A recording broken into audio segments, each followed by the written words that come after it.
Hello and welcome to confidence commerce classes. My side Vivek Gupta. बच्चों, हम लोग बिजनेस कम्युनिकेशन में आज पहुंच गए चैप्टर नंबर 8 पर। और इस चैप्टर नंबर 8 में हम लोग आज क्या पढ़ने जा रहे हैं बच्चों? बिजनेस मीटिंग्स के बारे में। चैप्टर का नाम क्या है? Business meetings.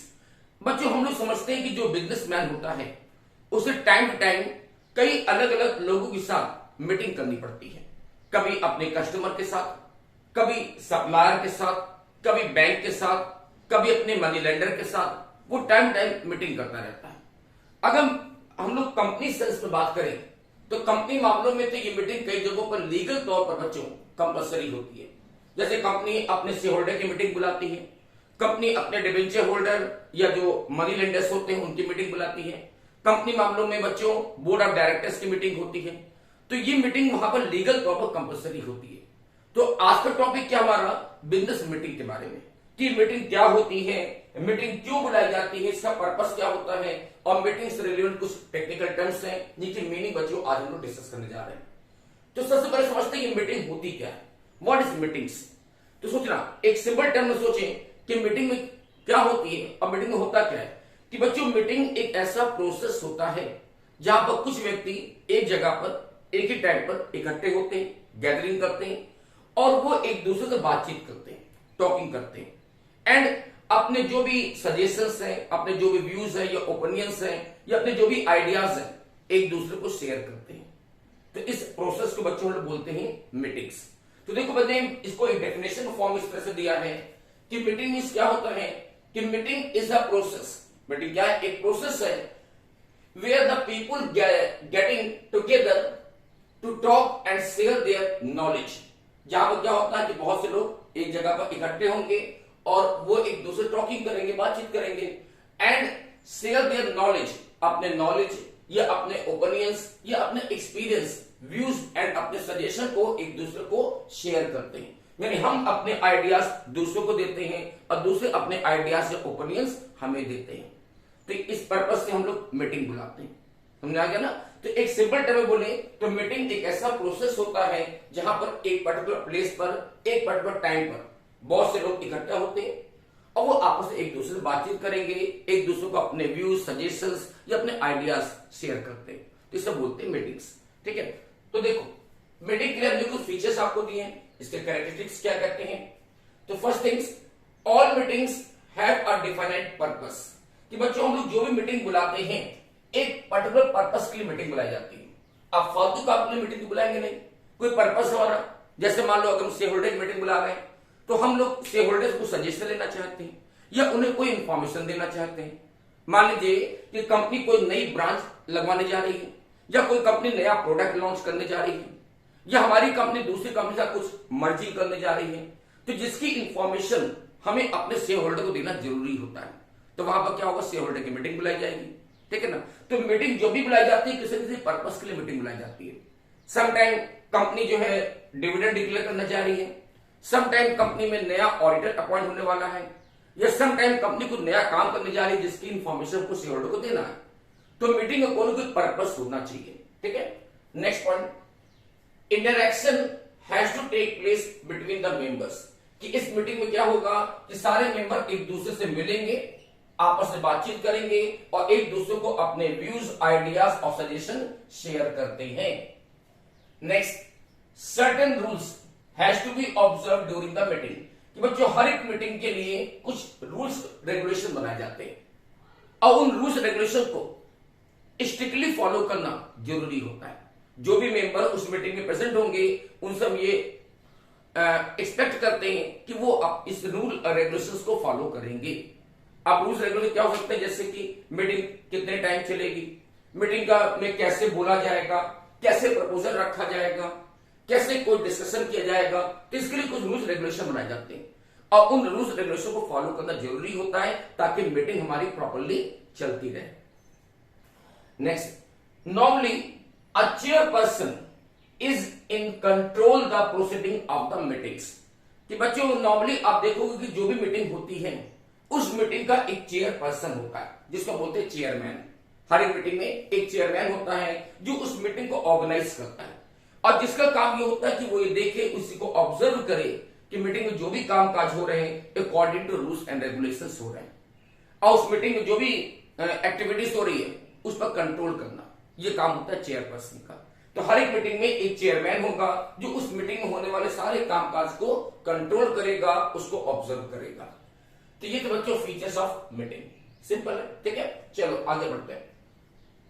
Next things, objectives of meeting, कि मीटिंग क्यों बुलाई जाती है, मीटिंग बुलाने का पर्पस क्या हो सकता है। तो देखो, सबसे पहले तो to obtain the information and to provide the information, ये एक सिंपल चीज है बच्चों।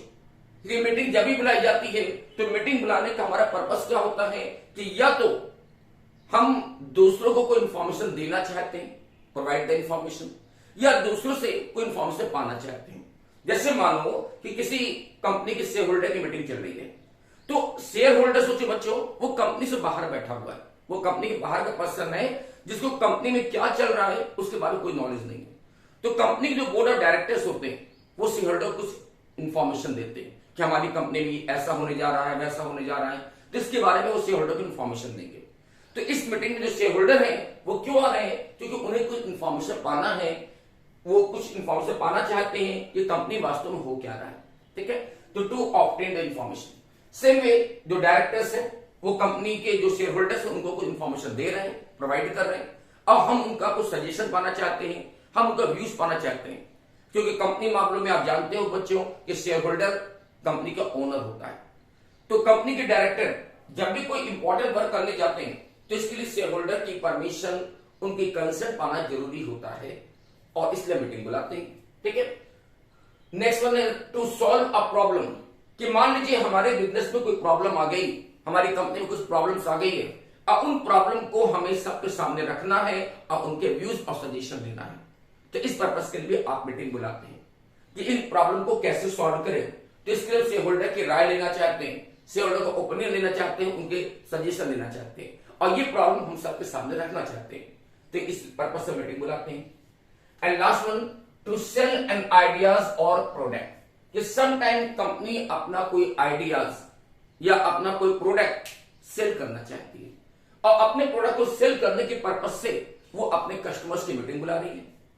तो हम यहां मीटिंग क्यों बुला रहे हैं, ताकि मेरे प्रोडक्ट की सेल बढ़े, ठीक है। तो इस पर्पस के लिए भी मीटिंग बुलाई जा सकती है। तो इस तरह बच्चे बहुत से पर्पस हो सकते हैं कि मीटिंग क्यों बुलाई जाती है।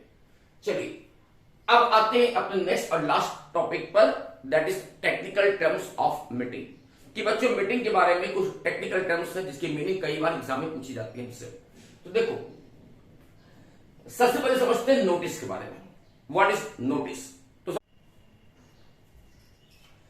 यस बच्चों, तो कोई भी कंपनी को जब मीटिंग ऑर्गेनाइज करना होता है, जब भी मीटिंग बुलानी होती है, तो बच्चों मीटिंग बुलाने के पहले हम लोग पहले एक राइटिंग फॉर्म में एक इंफॉर्मेशन शेयर होल्डर को सर्व करते हैं, जिसमें उस मीटिंग के डेट, टाइम, प्लेस के बारे में उन्हें इंफॉर्मेशन दी जाती है। तो ये जो डॉक्यूमेंट हम शेयर होल्डर को सर्व करते हैं, इसी को बोलते हैं बच्चों नोटिस। तो नोटिस एक ऐसा डॉक्यूमेंट होता है जो कि मीटिंग स्टार्ट होने के पहले हम लोग शेयर होल्डर को सर्व करते हैं, ताकि शेयर होल्डर ये समझ सके कि मीटिंग कब होनी है, कहां होनी है, कैसे होनी है, ठीक है। तो इसके बारे में एक राइटिंग फॉर्म में एक डॉक्यूमेंट हम शेयर होल्डर को सर्व करते हैं। इसमें इस नोटिस में बच्चों मीटिंग का डेट, टाइम और प्लेस बताया जाता है। और सबसे इंपॉर्टेंट बात ये कि इस मीटिंग में, इस नोटिस में मीटिंग क्यों बुलाई जा रही है उसका पर्पस पूरा डिफाइन किया जाता है, कि मीटिंग में क्या काम होने हैं, मीटिंग में क्या काम होंगे, मीटिंग में कौन सा प्रपोजल पास किया जाना है, कौन सा रिजोल्यूशन पास किया जाना है, और ये मीटिंग क्यों बुलाई जा रही है, इसका पूरा पर्पस हम अपने नोटिस में बताते हैं, ताकि शेयर होल्डर पहले से अटेंशन होकर आएगा, पहले से मेंटली प्रिपेयर्ड होकर आएगा। अब इसके बारे में बच्चों कंपनी एक्ट में एक बहुत इंपॉर्टेंट प्रोविजन है, अब जो ये कहता है कि मीटिंग स्टार्ट होने के कम से कम 21 डेज बिफोर ये नोटिस शेयर होल्डर को जरूर सर्व कर देनी चाहिए। एटलीस्ट बच्चों 21 दिन पहले, याद रखना, नोट कर लेना, एटलीस्ट 21 डेज बिफोर हम ये नोटिस अपने शेयर होल्डर को जरूर सर्व करेंगे, ताकि शेयर होल्डर पहले से मेंटली प्रिपेयर्ड होकर मीटिंग में आए। तो इस नोटिस में बच्चों न केवल हम लोग डेट, टाइम और प्लेस बताते हैं मीटिंग का, बल्कि ये भी बताते हैं कि मीटिंग क्यों बुलाई जा रही है, उसका पर्पस क्या है, और मीटिंग में कौन कौन से प्रपोजल पास किए जाने हैं, क्या क्या डिस्कशन किए जाने हैं और क्या काम किए जाने हैं। तो इसके बारे में पूरी इंफॉर्मेशन हम उस नोटिस में देते हैं। अब बच्चे नोट कर लेना कि ये notice at least 21 days before the meeting आप शेयर होल्डर को जरूर सर्व करेंगे। यानी कि ये 21 डेज का जो रिक्वायरमेंट है ये एटलीस्ट कम से कम 21 डेज बिफोर, यानी इससे ज्यादा दिन की नोटिस दी जा सकती है। आप 21 डेज की जगह पर 25 डेज या 30 डेज या 2 मंथ्स की बिफोर भी आप नोटिस दे सकते हैं, लेकिन 21 डेज से कम की नोटिस अलाउड नहीं होगी। अगर कोई कंपनी अपनी ये नोटिस 21 डेज से कम की नोटिस देती है, यानी 21 दिन से कम की नोटिस देती है, तो फिर वो नोटिस बच्चों वैलिड नहीं मानी जाएगी और इस नोटिस के बिहाफ पर जो मीटिंग बुलाई जा रही है वो मीटिंग भी हमारी इनवैलिड हो जाएगी और मीटिंग में जो भी प्रपोजल वगैरह पास किए गए सब कुछ इनवैलिड हो जाते हैं। तो ये कंपनी एक्ट की ये रिक्वायरमेंट है कि कोई भी कंपनी जब अपनी शेयर होल्डर की मीटिंग बुलाएगी तो मीटिंग स्टार्ट होने के कम से कम 21 डेज बिफोर ये नोटिस आप शेयर होल्डर को जरूर सर्व करेंगे। और इस नोटिस में बच्चों हम लोग क्या बताते हैं, मीटिंग का डेट, टाइम और प्लेस बताएंगे और सबसे इंपॉर्टेंट बात कि मीटिंग का पर्पस क्या है, मीटिंग क्यों बुलाई जा रही है और मीटिंग में क्या काम होने, इसके बारे में पहले से इंफॉर्मेशन शेयर होल्डर को देते हैं। ठीक है, दैट इज कॉल्ड नोटिस। चलिए आगे बढ़ते हैं बच्चों। मेरा नेक्स्ट पॉइंट आता है एजेंडा। अब ये एजेंडा क्या होता है समझना बहुत अच्छी चीज है कि जब भी कंपनी की मीटिंग होनी है, तो मान लो आज मीटिंग होनी है, सारे शेयर होल्डर आ गए, बैठ गए आराम से, तो मीटिंग स्टार्ट होने के करीब आधे घंटे पहले एक राइटिंग फॉर्म में एक डॉक्यूमेंट हम अपने सारे शेयर होल्डर को डिस्ट्रीब्यूट कर देते हैं और जिसमें दिखाया जाता है कि मीटिंग में कोई भी काम किस सीक्वेंस में ऑर्डर में होने वाला है, यानी मीटिंग में क्या क्या काम होने वाले हैं और मीटिंग में वो काम किस ऑर्डर में किस सीक्वेंस में होंगे। पहले ये काम होगा, फिर ये काम होगा, फिर ये काम होगा, फिर ये काम होगा। पहले ये डिस्कशन किया जाएगा, फिर ये प्रपोजल पास होगा, उसके बाद चेयरमैन स्पीच देंगे, फिर ये स्पीच देंगे। तो पूरा जैसे मीटिंग होनी है तो उसका पूरा सीक्वेंस ऑर्डर एक डॉक्यूमेंट बताया जाता है और इसी डॉक्यूमेंट को बच्चों लोग बोलते हैं एजेंडा। तो ये जो एजेंडा होता है वो मीटिंग स्टार्ट होने के करीब आधे घंटे पहले हम शेयर होल्डर को पहले से डिस्ट्रीब्यूट कर देते हैं ताकि शेयर होल्डर मेंटली प्रिपेयर हो जाए कि इसके बाद ये काम होने वाला है, उसके बाद ये काम होगा, उसके बाद ये वोटिंग होगी, उसके बाद ये प्रपोजल पास होगा। तो जिस सीक्वेंस में काम होना है, जिस ऑर्डर में काम होना है, उसका पूरा डिटेल हम लोग इस एजेंडा में दे देते हैं। ठीक है ना, तो ये टॉपिक है एजेंडा का। चलिए आगे बढ़ते हैं। नेक्स्ट एंड लास्ट पॉइंट आता है बच्चों मिनट्स। अब ये मिनट्स क्या होता है, तो बच्चों मिनट्स का मतलब वो मिनट नहीं जो हम लोग घड़ियों में देखते हैं। ठीक है, ये घड़ी वाला मिनट्स नहीं है। मिनट्स का मतलब कुछ और है। यहां पर मिनट्स क्या होता है कि जब कंपनी की मीटिंग खत्म हो जाती है, आफ्टर द मीटिंग, तो कंपनी का जो सेक्रेटरी होता है एक राइटिंग फॉर्म में एक रिकॉर्ड तैयार करता है जिसमें वो दिखाता है कि मीटिंग में क्या क्या काम किए गए, क्या क्या मैटर पर डिस्कस किया गया, ऐसे कौन से मैटर पे जिन पर डिस्कशन हुआ, किन के मैटर पर हमारा प्रपोजल पास किया गया, प्रपोजल कौन लेकर आया था, इस पर कैसे वोटिंग हुई थी और क्या प्रपोजल पास हुआ, क्या प्रपोजल पास नहीं हुआ। यानी मीटिंग में जो भी कामकाज हुए उसकी राइटिंग फॉर्म में एक रिकॉर्ड तैयार किया जाता है और ये रिकॉर्ड कौन तैयार करता है, कंपनी सेक्रेटरी तैयार करता है और इसी रिकॉर्ड को बच्चों लोग बोलते हैं मिनट्स। तो ये जो मिनट्स बनता है ना वो आफ्टर द मीटिंग बनता है। मीटिंग खत्म हो जाने के बाद उस मीटिंग में जो भी कामकाज किए गए उसका राइटिंग फॉर्म में ये एक रिकॉर्ड होता है जो कि कंपनी सेक्रेटरी तैयार करता है। अब सोचिए ये मिनट्स क्यों बनाया जाता है, क्यों बनाया जाता है बच्चों कि मान लो कल से कंपनी का कोई शेयर होल्डर या कंपनी का कोई भी पर्सन अगर मान लो ये क्लेम करता है कि मीटिंग में ये काम किया ही नहीं गया था, मीटिंग में ये प्रपोजल पास ही नहीं हुआ था, कि सर हम भी मीटिंग में प्रेजेंट थे, ये बात तो हुई नहीं थी, मीटिंग में डिस्कशन नहीं हुआ था। तो अगर कोई शेयर होल्डर इस तरह का कोई क्लेम करता है तो हम एज अ एविडेंस हम ये अपनी बात को कोर्ट में रख सकते हैं। तो बच्चों ये जो मिनट्स तैयार किया जाता है ये फ्यूचर पर्पस के लिए बनाया जाता है ताकि कल से कोई व्यक्ति अगर ये क्लेम करे कि मीटिंग में ये काम नहीं हुआ था, मीटिंग में इस तरह का कोई प्रपोजल पास नहीं हुआ था, मीटिंग में ये रिजोल्यूशन पास नहीं हुआ था, तो हम एज अ एविडेंस हम इस मिनट्स को कोर्ट में रख सकते हैं। तो कंपनी सेक्रेटरी ये जो मिनट्स तैयार करता है, मिनट्स तैयार करने के बाद वो उस पर चेयरपर्सन का जो उस मीटिंग का चेयरमैन है उसका सिग्नेचर कराता है ताकि इस बात का प्रूफ हो जाए कि इस मिनट में जो भी बातें लिखी गई है वो बिल्कुल ट्रू एंड फेयर है। तो इस पर चेयरमैन के सिग्नेचर होते हैं और कंपनी इस मिनट्स को अपने पास as a record future purpose के लिए रख लेती है ताकि कल से कोई क्लेम होता है तो हम एज अ एविडेंस इस मिनट को प्रेजेंट कर सकते हैं। बात समझ आ गई। ये है हमारा मिनट्स। ओके, तो बच्चों that's all this topic and end of this chapter business meetings. तो बहुत ही छोटा चैप्टर था, बहुत ही इजी चैप्टर था। अब मुझे लगता है कि बहुत अच्छे से समझ आ गया ये चैप्टर आपको बिजनेस मीटिंग्स का। तो बच्चों हम लोग अपने वीडियो को यहां पर स्टॉप करते हैं। So good day, thank you and bye bye.